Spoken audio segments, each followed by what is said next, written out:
चटकदार बाय मोहिनीमध्ये आपले सर्वांचे स्वागत आहे। तर आज आपण मेथीचे पौष्टिक आणि चविष्ट लाडू बनवलेले आहे। मेथीचे लाडू हे कडू लागतात, त्यामुळे लाडू खाल्ले जात नाही। तर अशा प्रकारे तुम्ही लाडू करून पहा, बिलकुलही कडू लागत नाही, खायला अगदी चविष्ट लागतात। आणि सर्वात महत्त्वाचं, मेथीचे लाडू बनवताना येणारे प्रॉब्लेम ते म्हणजे पाक बनवायचं टेन्शन असतं आणि दुसरी गोष्ट मेथीचं मिश्रण आहे, गरम असतानाच आपल्याला लाडू बांधावे लागतात, त्यामुळे हाताला चटकेही बसतात आणि मिश्रण थंड झालं तर शेवटचे लाडू बांधलेही जात नाही। तर अशा प्रकारे तुम्ही लाडू करून पहा, अगदी शेवटचा लाडूही अगदी व्यवस्थित बांधला जातो। करायला हे लाडू अगदी सोपे आहेत। तर अशा प्रकारे तुम्ही लाडू करून पहा, खरंच लाडू बनवायला सोपेही आहेत। कुणीही नवीन शिकणारेही हे लाडू इझिली बनवू शकतात। हिवाळ्यामध्ये तर हे लाडू व्हायलाच पाहिजे। तर अशाच नवनवीन चटकदार रेसिपी, गोडाच्या रेसिपी, पारंपरिक रेसिपी पाहण्यासाठी चटकदार बाय मोहिनीला सबस्क्राईब करायचं आहे आणि बेल आयकॉनवर क्लिक करायचं आहे, म्हणजे नवनवीन व्हिडिओज हे तुमच्यापर्यंत पोहोचू शकतील।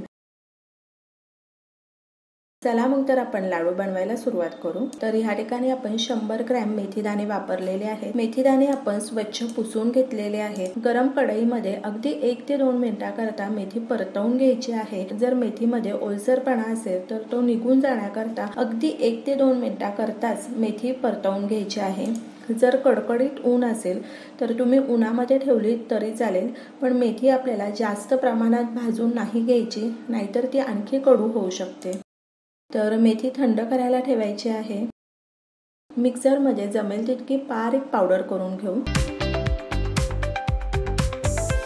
तर या ठिकाणी मेथी वाटून झालेली आहे, एका बोलमध्ये काढून घेऊ आणि त्यामध्ये तूप घालायचं आहे। मेथी भिजेल इतपत तूप घालायचं आहे। हे मिश्रण आपण झाकून ठेवूयात 4 ते 5 तासाकरता। वेळ असेल तर 10 ते 12 तासाकरता तुम्ही झाकून ठेवू शकता। तर या ठिकाणी 5 तास झालेले आहेत। आपण लाडू बनवायला सुरुवात करू।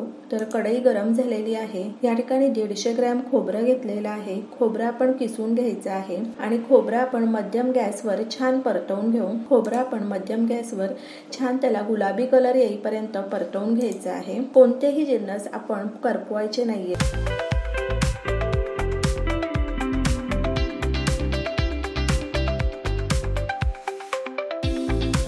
या ठिकाणी खोबरं भाजून झालेलं आहे, काढून घेऊयात। 1 चमचा तूप घालायचा आहे आणि मखाणे घालूयात। तर या ठिकाणी आपण 100 ग्रॅम मखाण्यांचा वापर केलेला आहे।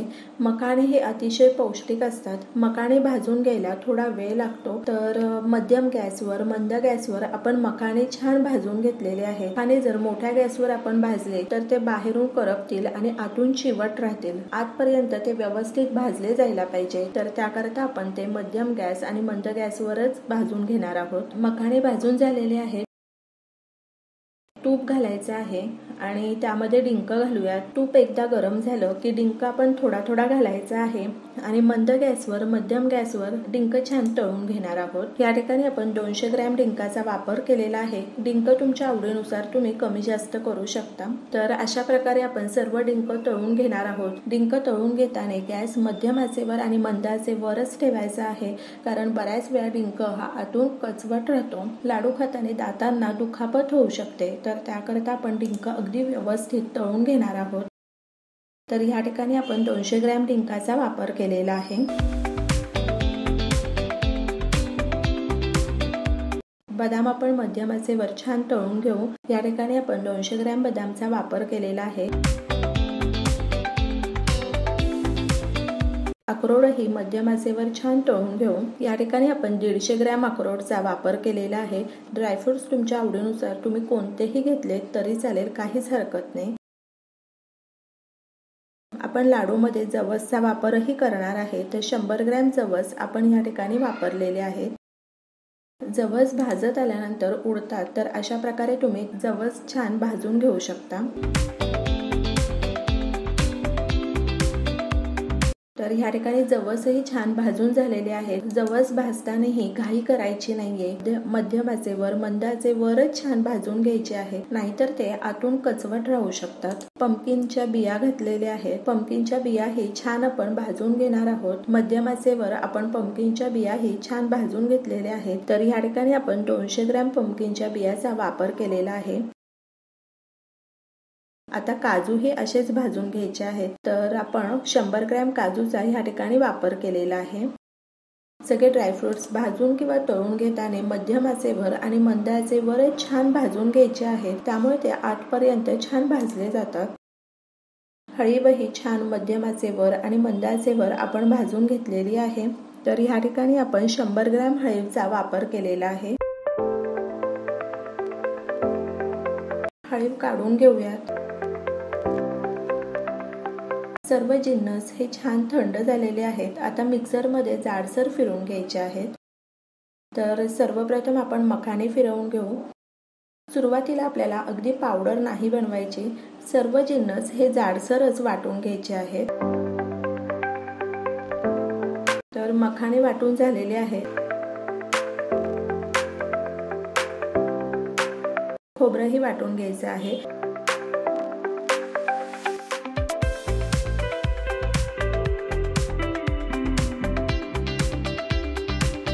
बदामही वाटून घेऊयात। सर्व जिन्नस आपण जाडसरच वाटून घेणार आहोत, कारण गुळाबरोबर आपल्याला ते पुन्हा वाटून घ्यायचे आहेत। काजू वाटून घेऊयात। अक्रोड वाटून घ्यायचे आहेत। अक्रोडही आपण वाटून घेतलेले आहेत। आता पंपकिनच्या बियाही अशाच वाटून घ्यायच्या आहेत।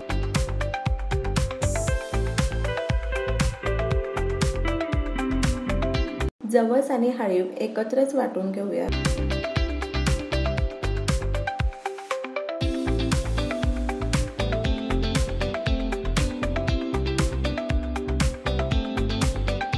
तर ह्या ठिकाणी जवस आणि हळीवही वाटून झालेले आहे।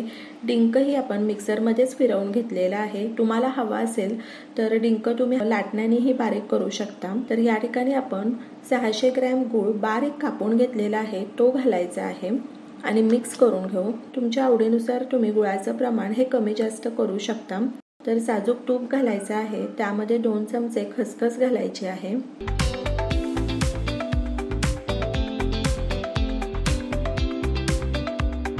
2 चमचे पांढरे तीळ घालूयात आणि मंद आचेवर तीळ आणि खसखस छान परतून घ्यायचे आहे।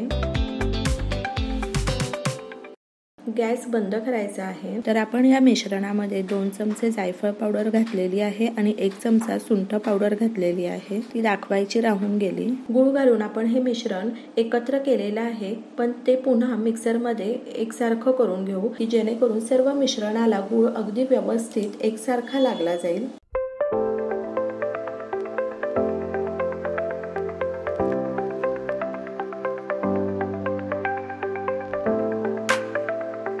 या ठिकाणी तूप कोमट झालेलं आहे, त्यामध्ये अर्धा चमचा हळद घालूयात आणि कोमट तूप आपण मिश्रणावर घालायचं आहे। पिस्त्याचे काप घालूयात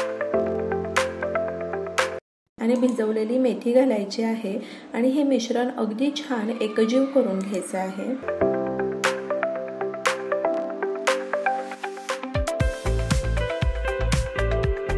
तर या ठिकाणी मिश्रण अगदी व्यवस्थित मिक्स झालेलं आहे। लाडू बांधायला घेऊयात। तुम्ही पाहू शकता लाडू अगदी इझिली बांधले जातात, पाकाचं टेन्शन नाहीये, लाडू चविष्ट होतातच आणि लाडू बांधताना हाताला चटकेही बसत नाही। किंवा डिंकाचे लाडू, मेथीचे लाडू हे खूप फास्ट बनवावे लागतात, तर हे लाडू तुम्ही अगदी निवांत बनवले तरी चालेल। शेवटपर्यंत मिश्रण असंच राहतं, बिलकुलही कोरडं होत नाही। तर त्याकरता तुम्ही अशा प्रकारे लाडू बनवून पहा, लाडू खूप सुंदर लागतात। तर जवळपास आपले 2 किलोचे लाडू झालेले आहेत। या ठिकाणी आपले मध्यम आकाराचे 57 लाडू झालेले आहेत।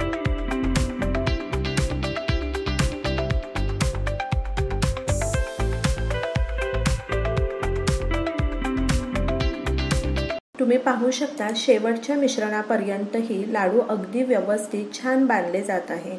तर आपल्याला इतके लाडू बनवण्याकरता 400 ग्रॅम तुपाचा आपण वापर केलेला आहे। तर लाडू तुम्ही अशा प्रकारे करून पहा, लाडू खूप सुंदर लागतात। 1 ते 2 महिने लाडू छान टिकतात आणि करायलाही अगदी सोपे आहे। हाताला बिलकुल चटकेही बसत नाही आणि खायलाही ते तितकेच चविष्ट लागतात। तर कुणीही हे लाडू इझिली बनवू शकतं किंवा नवीन शिकणारे लोकही हे लाडू इझिली करू शकतात। तर अशाच नवनवीन चटकदार रेसिपी, पारंपरिक रेसिपी, सोप्या रेसिपी पाहण्यासाठी चटकदार बाय मोहिनीला सबस्क्राइब करायचं आहे आणि बेल आयकॉनवर क्लिक करायचं आहे, म्हणजे नवनवीन व्हिडिओज हे तुमच्यापर्यंत पोहोचू शकतील। आणि वेळात वेळ काढून तुम्ही माझी ही रेसिपी पाहिली तर त्यासाठी तुमचे खूप खूप खूप धन्यवाद। पुन्हा भेटूया अशाच एका नवीन रेसिपी बरोबर।